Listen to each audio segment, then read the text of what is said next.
This is Remark Lorica, sir, and I will explain about diri sa view all cars nga function o sa view mode nga function, sir. So, magsugod ta diri sa struct car nga naka-file siya sa if open, sir. So, dira aday, sir, ay, wait lang, sir, ang kwanday, view all cars o view mode kay naka-design siya to read the display data from a file sa cars.txt, sir. So, ang kanang R niya, sir, is mo na mag-read sa file niya.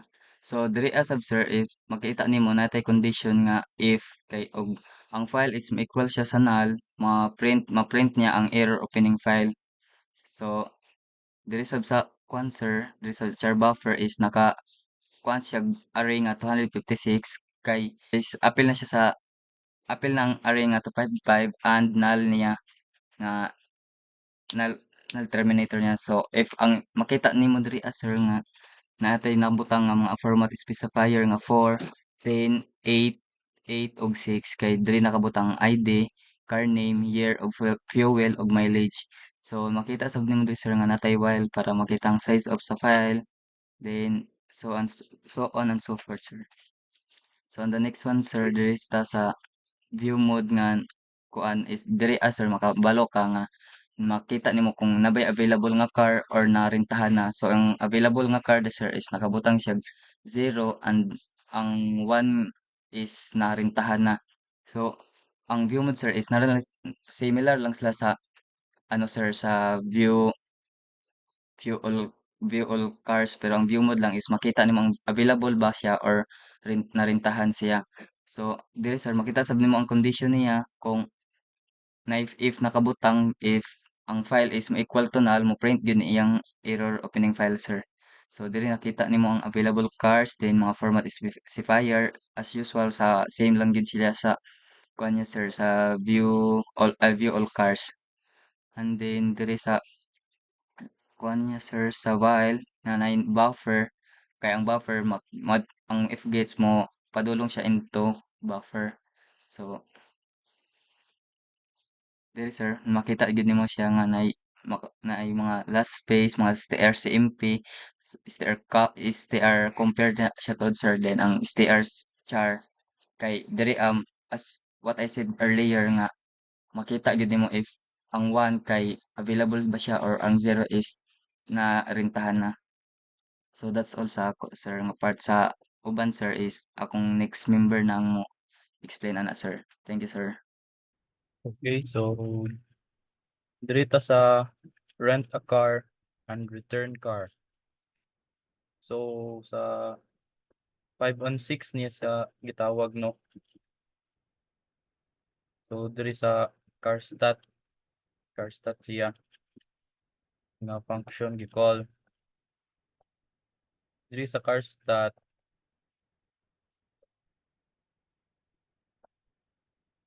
ipasa na to sa iya ang ID unya ang status kung gi-rent nimo ang car kay 1, 0 kung ibalik nimo. So mao ni nun nag-open siya og ang file nato nga main unya nag-open pud siya og temporary nga file. Then nagbutang ta og mga buffer para diha ibutang ang text file. So kini mo ni ang nagbasa sa text file, yang i-print niya tanan niya, kini dayon ang mag-check if maos kung ang ID nga nasa text file mo na ang iyang baon. Then mo na iyang i-print dayon na dire. Then kini gamit ni siya para ma-print nimo kung if rented ang car, butang kung naka-rent na siya daan, 1 ang iyang butang diri sa rented. Then kung nara pud narapod na kuan ang car na return na ang car daan, kini din siyang print niya return unsuccessful.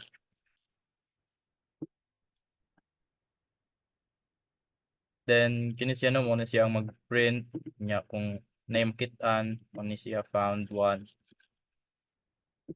Then if close the duha ka file. Then kini tanggalon niya ang daan nga main text unya ipuli niya sa temp file kung makit-an ang ID. Gigamit na siya para mabag-o ang sulod sa text file. Nya mo na siya no success siya. Then ang next kay diri sa calculated renting fee. So mo na siya no number 9. Enter kung pila ka oras nimo i-rent ang car, ang vehicle.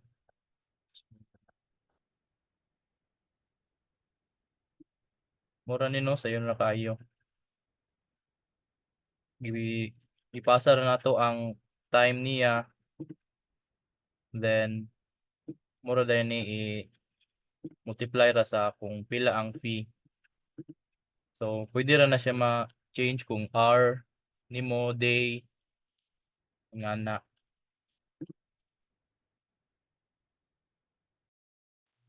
So, good day, sir.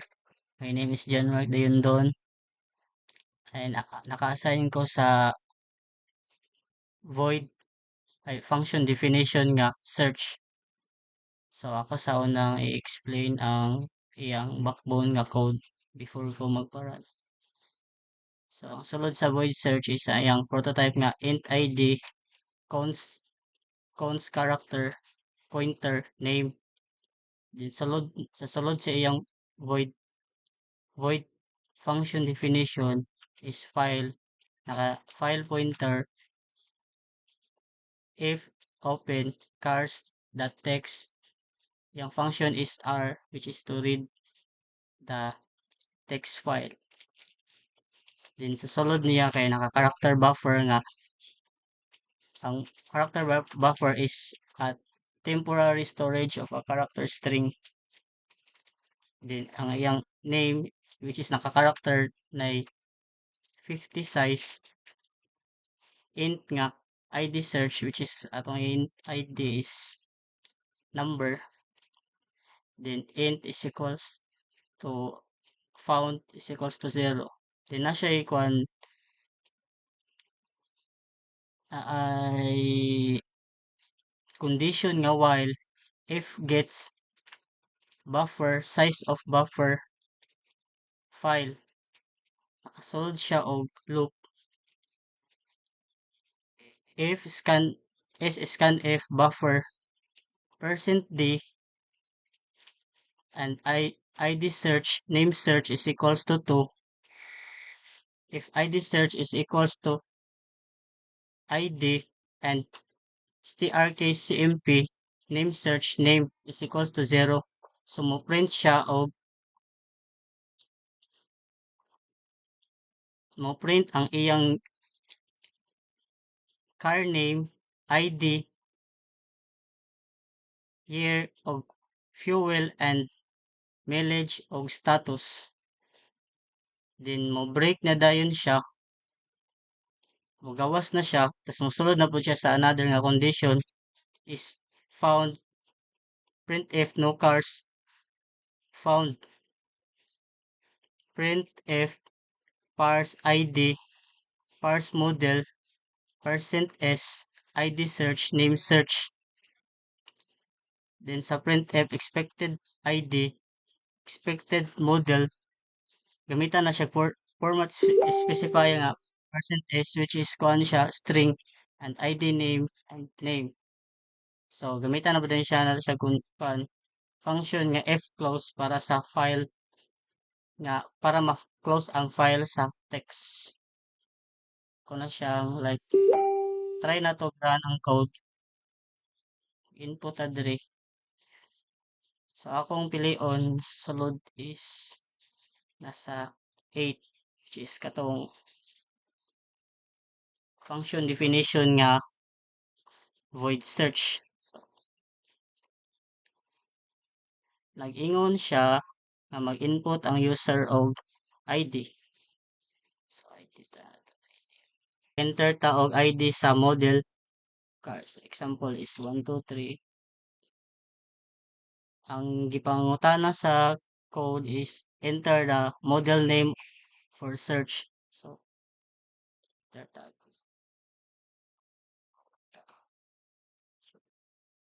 So, mora to guys. Ang gawas ra gid iyang kuan result sa code nga atong gi-input. Thank you.